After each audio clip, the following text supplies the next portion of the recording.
नमस्ते, राम राम। कैसे हैं आप सब। आज की क्लास में हम करेंगे क्वेश्चन नंबर 8 चैप्टर 9 का, जिसमें कह रहे हैं कि एक स्टेचू है 1.6 मीटर टॉल, जो कि एक पेडेस्टल के टॉप पे है।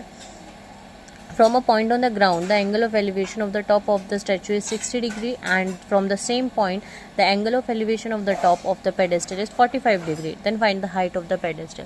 तो हम इसे सिंप्लीफाई ऐसे ही कर लेते हैं कि लाइक हमने ए बी जो है डिस्टेंस मान लिया पेडेस्टल का, उसके ऊपर एक मतलब स्टैचू है, ठीक है। स्टैचू की डिस्टेंस हमने यहाँ से यहाँ तक का मान लिया। वो उसने एंगल, एक ग्राउंड पॉइंट है, एक पॉइंट पे ग्राउंड पे पॉइंट है, यहाँ से उसके टॉप का और बॉटम का एंगल ऑफ एलिवेशन आपको गिवन है, ठीक है। तो ये कुछ ऐसी सी फिगर बनेगी जैसे कि पिछले क्वेश्चन में बनी थी, बट पिछले क्वेश्चन में आपको ये डिस्टेंस पूछा था, इसमें आपको ये डिस्टेंस दिया है। स्टैचू का आपको डिस्टेंस 1.6 मीटर दिया हुआ है, आपको हाइट ऑफ द पेडेस्टल बतानी है, यानी ये बताना है। तो एक तरीके से वैसे ही मिलता जुलता क्वेश्चन ही है। इसमें जो एंगल है आपका टॉप का वो है 60 डिग्री, यानी टॉप का ये वाला एंगल है 60 डिग्री, और बॉटम का जो एंगल है वो है 45 डिग्री, और top of the pedestal is 45,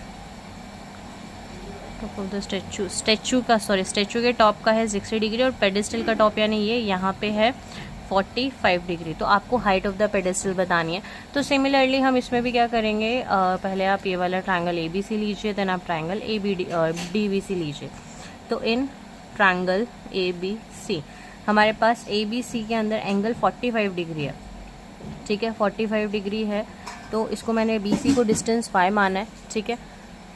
तो इसमें हम ट्रायंगल ए बी सी में tan 45 यूज़ कर लेंगे, क्योंकि हमें यहाँ पे बेस और परपेंडिकुलर दोनों का ही काम है, दोनों साइड से हमें चाहिए, हाइपोटेन्यूज का कोई यूज़ नहीं है। तो इसमें tan लगता है P/B में, तो tan 45 की वैल्यू होती है 1। ए बी को हमने x माना है और बी सी को हमने y माना है। तो यहाँ से इसको हम क्रॉस मल्टीप्लाई करें तो y इज इक्वल्स टू आ रहा है आपका x, ठीक है। इसको हम y इक्वेशन नंबर 1 मान लेते हैं, कहीं ना कहीं हमारे काम आई जाएगी।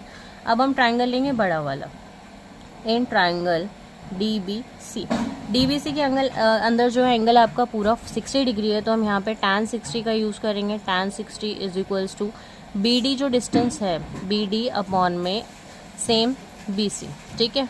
तो tan 60 होता है हमारा √3, बी डी जो है हमारा वो है 1.6 प्लस में x, ठीक है। और बी सी जो है वो है हमारा y।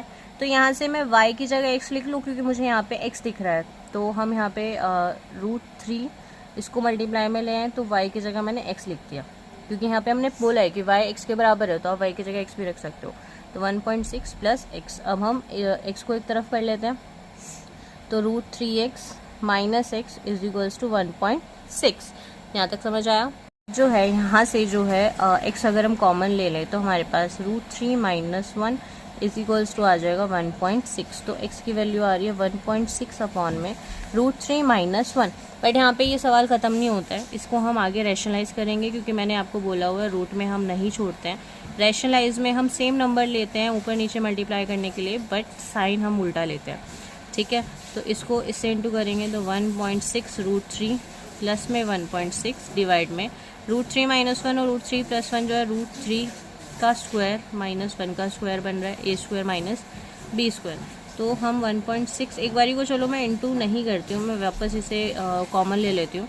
तो यहाँ 3 का स्क्वायर होगा 3 और यहाँ 1 का स्क्वायर 1, तो 3 माइनस 1 कितना होता है 2। तो इसको कट करने में ईजी होगा, तो 0.8। तो हमारा यहाँ पे आंसर आ रहा है 0.8 √3 प्लस में 1। ये हमारी हाइट ऑफ द पेडेस्टल यहाँ पे आ गई, ठीक है। ए भी हमारी कितनी आ रही है 0.8 √3 प्लस में 1। अगर √3 की वैल्यू क्वेश्चन में गिवन है तो हमें पुट करनी होगी, अदरवाइज ये आपका आंसर हुआ।